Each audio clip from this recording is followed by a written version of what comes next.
Welcome to another great episode of American Rifleman Television. Some of our staff here, in particular Ann Smith, have asked the question, what do women want when it comes to handguns? She set up the Ladies Pistol Project, and this week we're going to show you the 380 edition of the NRA Ladies Pistol Project. For this week's Rifleman Review, we have an innovative version of the high power brought to us by European American Armory. Their partner in Turkey, Girsan, actually makes an aluminum frame and a shortened slide. For I Have This Old Gun, we're going to look at an unusual revolving rifle. Of course, it's a British cap and ball gun, and that's the Adams. But right now, let's dig deep on 380s and what women want.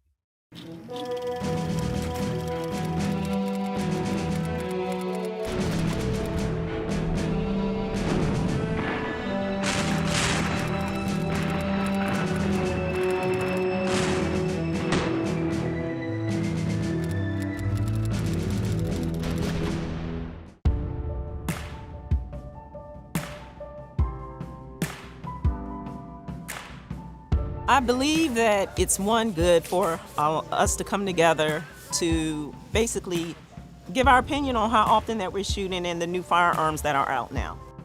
I do have quite a few, and I just enjoy being able to see what's out, see what's available, and see what's new and coming. I think it's very beneficial, especially with nowadays wanting to carry concealed. The Ladies Pistol Project is really important because for women who haven't had a chance to shoot a gun or looking to buy a gun or to protect themselves, it gives them a really good opportunity to test out all the different guns, because I'm a firm believer that you should not buy a gun that you have not shot, because you might hate it. Well, I think it's important to say the Ladies Pistol Project came into effect mainly because of such a great need for it. The old stereotype of women go into a gun store and there's this big rough looking guy behind the counter and they say, "Ma'am, your gun's over there in the revolver case," right? And they just assume that we only can shoot revolvers or that we only want the pink guns. And I think back then, which was a few years ago now, that's really where the industry was. So it was a great need to introduce to women that that's not the only place that you can go to. And we wanted to give them the opportunity to shoot a lot of different guns and kind of let women that didn't have the opportunity to attend the event get to read the article, get to see about the different guns, and kind of give them a starting point for where do I start. So we decided for this year's Ladies Pistol Project to separate the categories into 9mm and 380s. We have refined the process significantly since our first one, when we had every caliber and every platform, mainly because the industry has responded so much with introducing new guns that women are finding that they do like. So we just finished our round of 380s, and comparing those to the 9mm, I actually like shooting the 380s better. I feel in general they're lighter and the grip feels a little better in my hand. The big thing with the smaller 380s is, for me, it's not a large hand, it's medium, but my thumb is not long, so it's all about the mag release and just the ergonomics of it, not having to manipulate my wrist around. So the Ruger Security, it really covered all of those aspects as far as ergonomics for my hand and my thumb. It was a nice, minimal recoil, so if you're somebody who doesn't like a lot of recoil, this one had really minimal recoil on it. I really did like it. I really love trying different guns. You never get this opportunity in a lifetime. So this is really great for women. The Sig Sauer Rose, it handled absolutely wonderful. It fit my hands, it was smooth, easy to load, easy to unload, nice sight on it. I just really love that gun. In 2020 alone, there were 8 million new gun owners that were women, and the number has been about steady since then. So the gun sales to women, the training classes for women, everything that the industry is doing for women now is sincere. They are no longer just pinking it and shrinking it. They are listening. They are making guns that women like to handle and want to shoot, because if a woman doesn't want to shoot the gun, if it's uncomfortable, if it hurts, she's going to leave it in her nightstand where it's always been, and she's not going to practice. And if you don't practice and you don't train, you're not going to have it when your life depends upon it. I think I'm going to lean more towards the 380, simply because I also do want to go for the concealed carry, and I just think that the 380 is just going to be a little bit easier for me as a female to kind of hide it. Although I did like the feel of the 9mm, so I would think one's for home protection, and the other one's for concealed carry. And it's like, there you go. And so long as I can get comfortable with both, and then who knows what's next. We see pretty much even lined as far as 9mm and 380 for what women come in and look for as far as their purchases.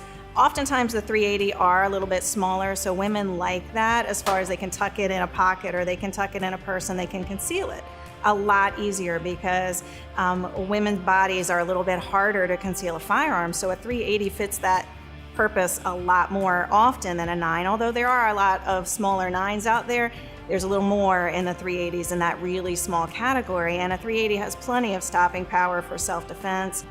So there's many different choices out there, and we're trying to let ladies feel the difference in each of them and let them decide for themselves. Want to know what's happening at American Rifleman? Follow us on Twitter and like us on Facebook. We'll be right back. American Rifleman is brought to you by Loophole,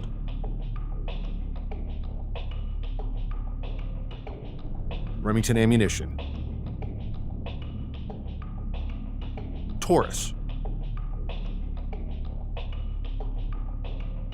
Walther,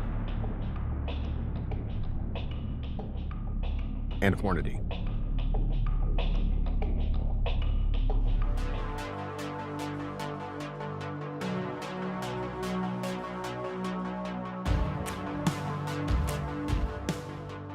I've been looking for a hobby, and this hobby really aligned well with a hobby and also protecting my family. Today is actually the second time in life that I've ever shot a gun. I shot a Mac 11 when I was 16. I'm 45, so I think it's safe to say that I am an inexperienced amateur new gun shooter. And I think that after today, this will not only be something that I really enjoy, but absolutely a hobby that I'll stick with. When I participated in 2018, I was a relatively new shooter, and since then I've gotten a lot more confident. I purchased my first gun after the 2018 event. It's been 5 years. I now have 5 guns, so. During this class, and I got the opportunity to shoot guns I've never heard of, but I do know the manufacturer.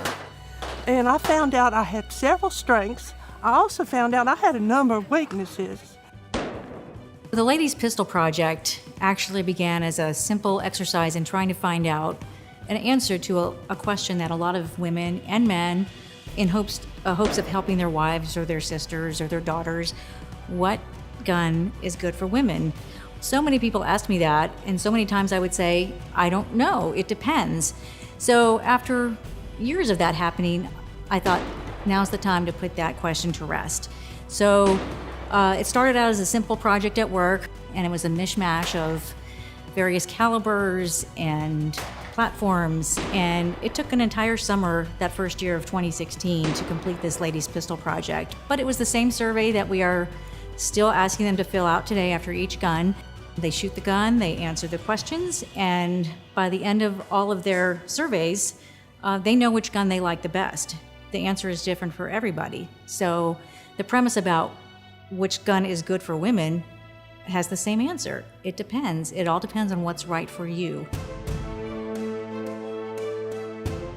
We have chosen the guns we've chosen this time geared directly toward concealed carry, mostly because of where we are as a country right now with the Bruin decision and everything there, where especially in Maryland, where we are now, it's a really big deal. And in my store, it's what people want, is something where most of these guns aren't so small they couldn't use it for self-defense. It really can be used for either, but they want a gun that they can carry out there and defend themselves if that need ever came to light. So I'm very proud of that. I'm very proud to see so many women exercising their rights. So we've come a long way over the years, And the industry is really listening too. So they're trying to find guns that women are drawn to, whether it's not just the pink gun, but it's this gun works if I have severe arthritis. This gun, I can manipulate the slide if I have injuries. You know, if I'm older, if I'm younger, it doesn't matter.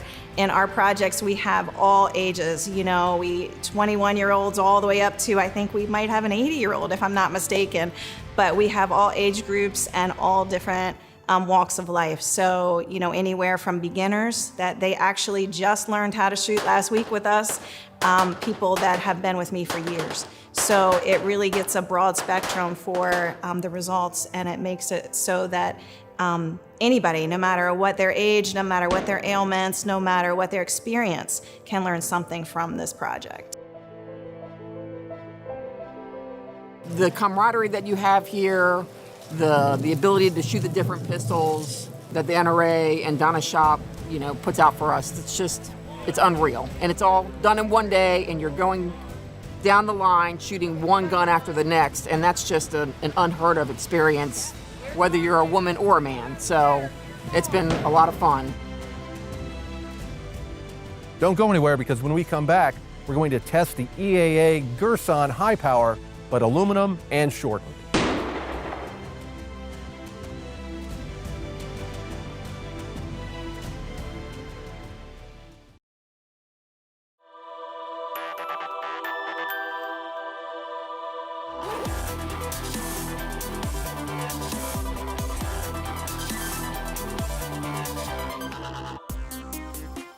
Fans of classic handguns will immediately recognize what I'm holding here as a derivative of the classic Browning high-power design.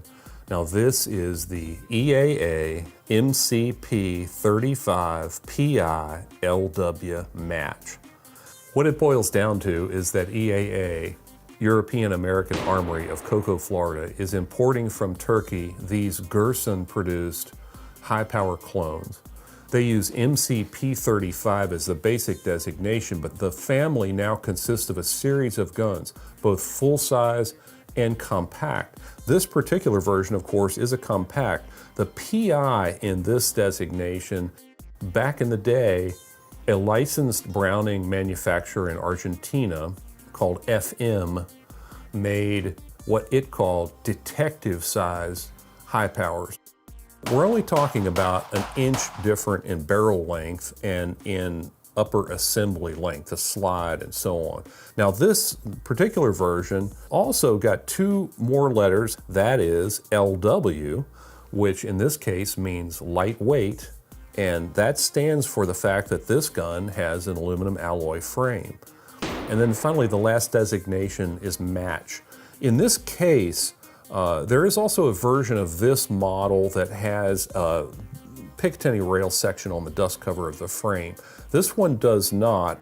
So what we have then is a detective length Browning high power clone that has all of the most modern features. It has the so-called Series 70 firing pin safety mechanism.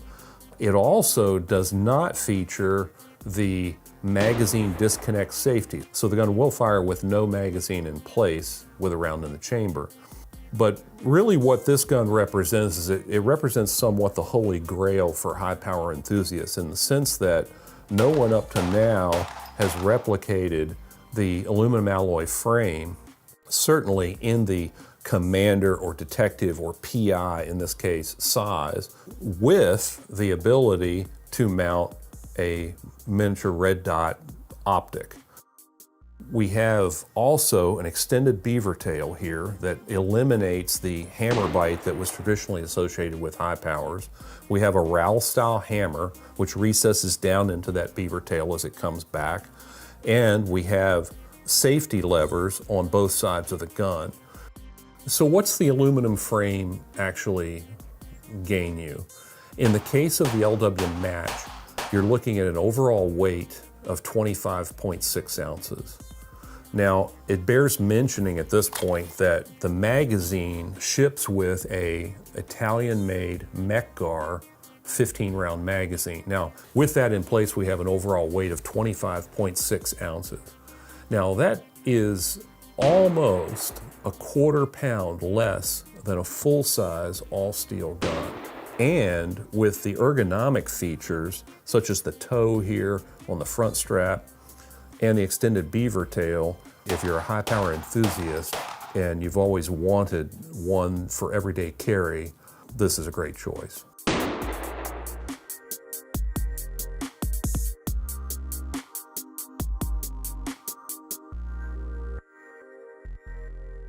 For more on firearms and shooting gear, go to AmericanRifleman.org.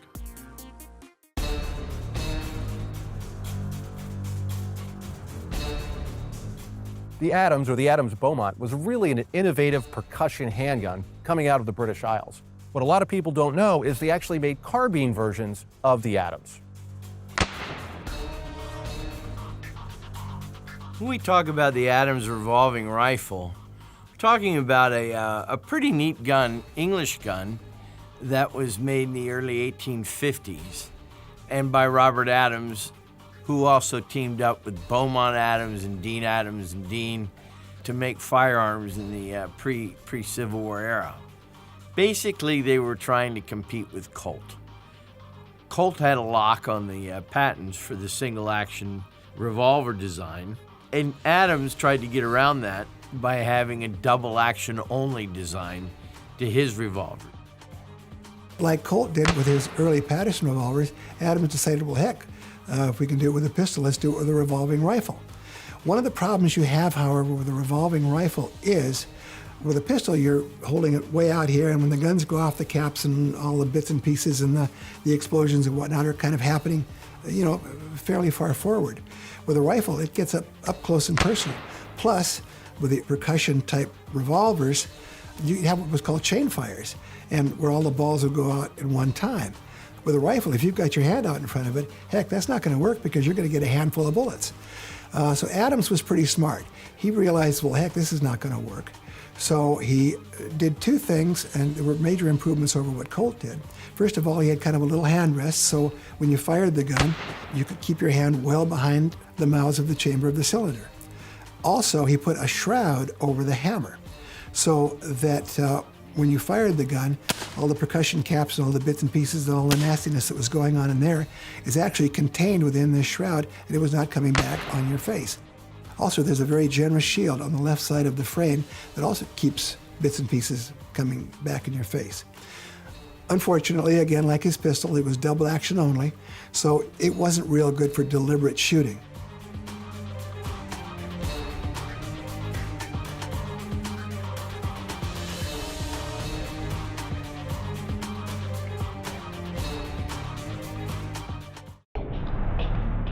American Rifleman is brought to you by Silencer Central,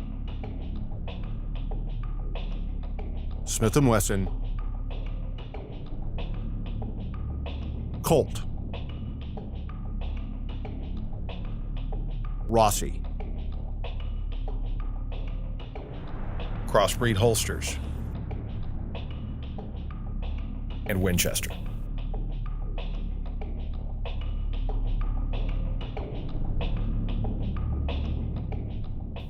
Now, Robert Adams, in the early 1850s, came up with this concept of a double-action revolver. Now, remember, this isn't something that Colt has developed yet. He's specializing in manually cocked single-action revolvers. Robert Adams thought that there was possibly another way to go with the revolver design. And so in 1851, he patents what becomes known as the Adams revolver. What this was a true double-action mechanism whereby every single pull of the trigger fired the gun. Now, there was no external hammer spur, at least not on his first guns. You could only fire these guns with the double-action pull. And Adams extends, literally, his revolver concept into a revolving rifle. Now, his selling point was we can get off 6 shots quick. With the Colt, you have to cock it each time to pull the trigger to get it to fire. The Adams was called the self-cocking rifle. Makes it sound almost automatic, doesn't it? the self-cocking revolving rifle. And Colt's biggest contest against Adams was that he felt that his single-action guns provided better accuracy. The Adams revolvers were produced in 32 bore and 24 bore. 32 bore translated to about 535 caliber, and the 24 bore was 5.77 caliber, pretty formidable. The problem is the gun was just not all that practical, so it was really more of a novelty just to say that, heck, I've got a repeating rifle, and you could show it to your friends, and that would be about it. I've never read an account of one ever being used to take game. There is some conjecture as to whether or not several of these revolving rifles actually saw any use in the American Civil War. It is noted that some revolving rifles of English make had been captured on Confederate blockade runners, and there is at least one example of an Adams revolving rifle in South Carolina that is attributed to having been used by a Confederate soldier. But these were not hugely popular guns. They were not made in huge numbers, and they were mostly relegated to commercial use. That doesn't mean that the revolving rifle concept was one that wasn't suitable for military use. Colt eventually garnered a military contract with his 1855 revolving rifle.